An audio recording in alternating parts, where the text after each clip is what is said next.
अवधूत चिंतन श्री गुरुदेव दत्त श्रीपाद राजम शरणम प्रपद्ये. अध्याय 31. दशमहाविद्यांचे वर्णन. आम्ही रोज सायंकाळी श्रीपाद प्रभूंच्या आज्ञेने कृष्णेच्या अलीकडील तीरावर येऊन तेथेच वास्तव्य करीत असू. प्रातःकाळी स्नान संध्या आटोपून पुन्हा श्रीगुरूंच्या सान्निध्यात जात असू. या अलभ्य सत्संगात श्रीप्रभूंच्या प्रसादरूपी दर्शन, नित्य नूतन योगानुभव आणि अनेक दिव्य रहस्य उलगडा होत असे. देवी तत्वाची उपासना दशमहाविद्या रूपानेच होत असे. आम्ही ऐकले होते. या दशमहाविद्या रूपाची संपूर्ण माहिती आम्हास सांगावी अशी आम्ही श्रींच्या चरणी नम्र प्रार्थना केली. श्रीपाद प्रभू म्हणाले, अरे शंकर भट, श्री विद्येची उपासना अत्यंत श्रेष्ठ आहे. पूर्व काळात हयग्रीवच्या कृपाप्रसादाने अगस्ती महामुनींना श्री विद्येचे ज्ञान झाले. त्यांनी ही विद्या आपली पत्नी लोपमुद्रा देवीला दिली. लोपमुद्रा देवीने या विद्येचा सखोल अभ्यास करून त्यांच्या गूढार्थ अगस्त्य ऋषींना सांगितला. अशा रीतीने ते उभयंता एकमेकांचे गुरु झाले. लोपमुद्रा आणि अगस्त्य ऋषींचे चरित्र. विदर्भ देशाच्या राजास बरीच वर्षापर्यंत संतान प्राप्ती झाली नव्हती. अगस्त्य महामुनीच्या तपोबलाने राजाला एक कन्यारत्न प्राप्त झाले. त्या कन्येचे नाव लोपमुद्रा असे ठेवले होते. लोपमुद्रा कालांतराने मोठी झाली. त्यावेळी अगस्त्य मुनींनी तिला लग्नासाठी मागणी घातली. दोघांच्या वयातील अंतर पाहून राजा विचारमग्न झाला. एवढ्या लहान वयाच्या मुलीचा विवाह एका वृद्ध महामुनींबरोबर कसा करायचा या चिंतेत तो होता. शेवटी त्याने आपल्या कन्येस तिचा विचार या विवाहाबद्दल विचारला. तेव्हा क्षणाचा सुद्धा विलंब न लावता ती म्हणाली, पिताश्री, मी अगस्ती मुनींसाठी जन्मले आहे. मी त्यांच्याशीच विवाह करणार. राजाने दोघांचा विवाह लावून दिला. राजकन्या लोपमुद्रा राजप्रसाद सोडून वल्कले परिधान करून अगस्ती मुनींबरोबर तपोभूमीस निघून गेली. कालांतराने अगस्त्य ऋषींनी तिच्याशी शास्त्रयुक्त संग करण्याची इच्छा व्यक्त केली. त्यावर लोपमुद्रा मुनींना म्हणाली, नाथ, मी ललिता स्वरूपाची उपासना करून ललिता स्वरूपच झाले. आपण सुद्धा शिवोपासना करून शिवरूप झाल्यावर आपली इच्छा मी पूर्ण करीन. अगस्त्य ऋषींनी घोर तपस्या करून शिवरूप प्राप्त करून घेतले. नंतर त्यांनी आपली इच्छा लोपमुद्रेस सांगितली. यावेळी ती म्हणाली, नाथ, मी एका राजघराने जन्मले. क्षत्रियांना शोभतील असे धन, आभूषणे, रेशमी वस्त्र, सुगंधी द्रव्य, सर्व उपभोग्य वस्तू असल्याशिवाय माझ्याशी संग करणे योग्य नाही. तेव्हा तुम्ही सर्व वस्तूंचा संचय करून तसेच आपणासाठी भरजरी वस्त्रे आणावीत. ही सर्व भोग सामुग्री आणल्यानंतरच आपली इच्छा पूर्ण होईल. धनसंपादन करण्यासाठी अगस्त्य मुनींनी इंग्वल नावाच्या एका राक्षसाकडे गेले. त्याला आपले मायेने आपलेसे करून त्याच्याकडून धन, दागिने, वस्त्राभूषण घेऊन लोपमुद्रेकडे आले आणि पत्नीची इच्छा पूर्ण केली. यथाकाली त्यांना उत्तम संतान प्राप्ती झाली. एकदा अगस्त्य ऋषींनी आपल्या तपोबलाने संपूर्ण समुद्रच आपल्या कृष्णमंडलूमध्ये भरला आणि तो पिळून टाकला होता. या अगस्त्य महर्षींना विंध्याचल पर्वताचा गर्वहरण केला होता. अजूनसुद्धा दक्षिण भारतात अगस्त्य मुनींना एक महान सिद्ध पुरुष मानले जाते. त्यांची अनेक ठिकाणी देवालये आहेत. श्रीपाद प्रभू पुढे म्हणाले, मी जेव्हा कल्की अवतार घेईल त्यावेळी परशुरामासारखेच अगस्त्य ऋषींना गुरुस्थान देईन. देवीची दशमहाविद्या. श्रीपाद प्रभू पुढे म्हणाले, काली हे दशमहाविद्येतील प्रथम रूप आहे. महाकाली ही समस्त विद्यांची आदिदेवता आहे. तिच्या विद्यामय विभूतींनाच महाविद्या असे म्हणतात. एकेकाळी हिमालयातील मातंग ऋषींच्या आश्रमात सर्व देवतांची महामायेची स्तुती केली. त्यावेळी अंबिकेने मातंग वनिता रूपात दर्शन दिले. ती काजळासारखी काळ्या रंगाची असल्याने तिचे नाव कालिका देवी पडले. तिने शुभ निशुंभ राक्षसांचा वध केला. तिचे रूप काळे निळे असे असल्याने तिला तारा असे सुद्धा नाव आहे. कोणताही संकल्प अथवा फलीभूत न झालेल्या योगसाधना अल्प काळात गंतव्यस्थानास पोचावी यासाठी कालिका मातेची उपासना करतात. या साधन काळात कालिका मातेच्या साधकाच्या अंगावर भयंकर दाह होतो. तो सहन करावा लागतो. दशमहाविद्येचे दुसरे रूप तारा देवीचे आहे. ती माता मोक्षदायिनी, सर्व दुःखांपासून तारण करणारी आहे. त्यामुळे तिचे तारा हे नाव प्रख्यात झाले. या देवीस नील सरस्वती असे सुद्धा नामाभिधान आहे. भयंकर अशा विपत्तीतून भक्तांचे रक्षण करणारी असल्याने योगीजन हिची अग्रतारा रूपात आराधना करतात. महर्षी वसिष्ठांनी सुद्धा तारादेवीची उपासना केली होती. चैत्र शुद्ध नवमीच्या रात्रीस तारा रात्री असे म्हणतात. दशमहाविद्येतील तिसरे रूप छिन्नमस्ता देवीचे आहे. हे अत्यंत गोपनीय असे रूप आहे. एके वेळी देवी आपल्या सखीबरोबर मंदाकिनी नदीवर स्नानाला गेली होती. तिच्या द्वारपालांनी भोजनाविषयी विचारले तेव्हा तिने आपल्या तलवारीने आपला शिरच्छेद केला. तिचे शिर वाम हस्तावर येऊन पडले.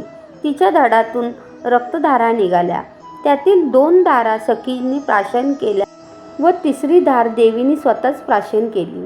या दिवसापासून तिचे नाव छिन्नमस्ता असे पडले. हिरण्यकश्यपू आदी दानव या देवीचेच उपासक होते. दशमहाविद्येतील चौथे रूप षोडशमहेश्वरीचे आहे. या देवीचे हृदय लोण्याप्रमाणे मऊ असून ती अत्यंत दयावान आहे. हिच्या आश्रयास आलेल्या साधकांना ज्ञानप्राप्ती त्वरित होते. विश्वातील सकल मंत्रतंत्राचे निर्माते या देवीचे उपासक आहेत. या षोडशमहेश्वरी देवीचे वर्णन वेद श्रुतीसुद्धा करू शकले नाही. ते नेती नेती असे म्हणून शांत झाले. ही प्रसन्न वदना माता भक्तांचे सकल मनोरथ पूर्ण करते. या भगवतीच्या उपासनेने भोग मोक्ष दोन्हीची प्राप्ती होते. दशमहाविद्येतील 5वे रूप भुवनेश्वरी देवीचे आहे. सप्तकोटी महामंत्र या देवीचे उपासन आहेत. या देवीजवळ कलित तत्वापासून ते कमला तत्वापर्यंत 10 अवस्था आहेत. त्यातून अव्यक्त भुवनेश्वरी व्यक्त होऊन ब्रह्मांडाचे रूप धारण करू शकते. प्रलयकाळी कमलापासून म्हणजेच व्यक्त जगापासून क्रमाक्रमाने लय पावून काली या मूळ स्वरूपात बदलते. यामुळे या देवीला काळाची जन्मदात्री असे सुद्धा म्हणतात. दशमहाविद्येमध्ये 6वे रूप त्रिपुर भैरवीचे आहे. महाकाला शांत करू शकणाऱ्या या शक्तिरूपाला त्रिपुर भैरवी असे म्हणतात. ही त्रिपुर भैरवी नरसिंह भगवानाची अभिघ्न शक्ती आहे असे शास्त्रात सांगितले आहे. सृष्टीमध्ये परिवर्तनाची प्रक्रिया सतत चालू असते. या प्रक्रियेस आकर्षण आणि विकर्षण हे मूल कारण स्वरूप असतात. ही क्षणोक्षणी होणारी क्रिया आहे. या त्रिपुर भैरवीचे रात्रीचे नाव कालरात्री आणि भैरवाचे नाव कालभैरव आहे. या दोघांच्या संयुक्त स्वरूपानेच माझा येणारा नृसिंह अवतार होणार आहे. हा अवतार महायोग्यांसाठी त्रिपुर भैरवी आणि कालभैरवनाथ अवतार मानला जाईल. दशमहाविद्येतील 7वे रूप धूम्रावती आहे. ही धूम्रावती उग्रताराच आहे. या देवी शरण जाणाऱ्या साधकांची सारी संकटे नष्ट होऊन तिच्या कृपा प्रसादाने सकल संपदा प्राप्त होते. दशमहाविद्येतील 8वे रूप बगलामुखी देवीचे आहे. ऐहिक परलौकिक देश समाजाचे अरिष्ट निवारण्यासाठी तसेच शत्रूच्या शमनासाठी या देवीची आराधना केली जाते. विष्णू भगवान परशुराम हे या देवीचे भक्त आहे. श्री तिरुमला क्षेत्रातील श्री व्यंकटेश्वर स्वामींनी या देवीची मातेच्या स्वरूपात आराधना केली होती. दशमहाविद्येतील 9वे रूप मातंगी मातेचे आहेत. मानवाच्या गृहस्थ जीवनात सुखी करून पुरुषार्थ सिद्धीस नेण्याची शक्ती मातंगी मातेचीच असते. या देवीला मातंग ऋषींची कन्या असे सुद्धा मानतात. दशमहाविद्येतील 10वे रूप कमलालया मातेचे आहे. ही सुख समृद्धी प्रदान करणारी देवता आहे. भार्गव मुनींनी या मातेची आराधना केली होती. या कारणाने तिला भार्गवी असे सुद्धा नाव लाभले. या मातेच्या कृपेने पृथ्वीचे पतित्व तसेच पुरुषोत्तम तत्व या दोन्हींचा लाभ होतो. हीच देवी श्री व्यंकटेश स्वामींबरोबर पद्मावती रूपात तिरुमला क्षेत्रात असते. श्रीपाद प्रभू पुढे म्हणाले, दशमहाविद्या स्वरूपिणी अनघा देवी आणि तिचा प्रभू असा म्हणजे साक्षात दत्तप्रभू यांची अर्चना केली असता अष्टसिद्धींची प्राप्ती होते. प्रत्येक महिन्यातील कृष्ण अष्टमीस अनघाष्टमी मानून अनघा मातेची पूजा अर्चा करावी. या तुमच्या आराधनेने सर्व मनोकामना पूर्ण होतील. प्रभू पुढे म्हणाले, अरे शंकर भट्टा, तू रचलेल्या श्रीपाद श्रीवल्लभ चरित्रामृताचे पारायण करून येणाऱ्या शुक्ल अथवा कृष्ण अष्टमीस अनगाव अष्टमीचे व्रत करून 11 गृहस्थांना जेवण द्यावे अथवा त्यांना पुरेल एवढ्या शिधा सामुग्रीचे दान करावे. अशा पारायणाने व अन्नदानाने इच्छित फलाची प्राप्ती निश्चित होते. चरित्रामृताचा पारायण महिमा. प्रभू पुढे म्हणाले, श्री चरित्रामृत हा केवळ एक ग्रंथ आहे असे मानू नये. हा एक सजीव अशा महाचैतन्याचा प्रवाह आहे. तुम्ही याचे पारायण करीत असताना यातील प्रत्येक अक्षरातील शक्ती माझ्या चैतन्यात प्रवाहित होते. तुमच्या नकळत माझ्याशी भावबंध घडतो. यामुळे तुमच्या धर्मबद्ध अशा सर्व इच्छा माझ्या कृपेने पूर्ण होतात.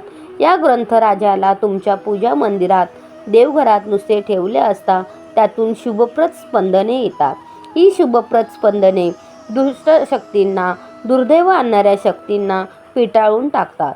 श्रीपाद श्री वल्लभांच्या चरित्रामृताची जाणतेपणी अथवा अजाणतेपणी निंदा केल्यास त्या निंदा करणाऱ्या व्यक्तीचे पूर्व पुण्यफळ धर्मदेवता घेते आणि योग्य अशा जीवाला वाटून टाकते. अशा रीतीने श्रद्धावान गरीब भक्त भाग्यवंत होतो आणि अश्रद्धावान व्यक्ती गरीब होते. हा अक्षर सत्य ग्रंथ आहे. हा ग्रंथ स्वतः प्रमाण आहे. जिज्ञासू लोक याची परीक्षा घेऊ शकतात. मनात काही इच्छा ठेवून या ग्रंथाचे पारायण केले तरी चालते.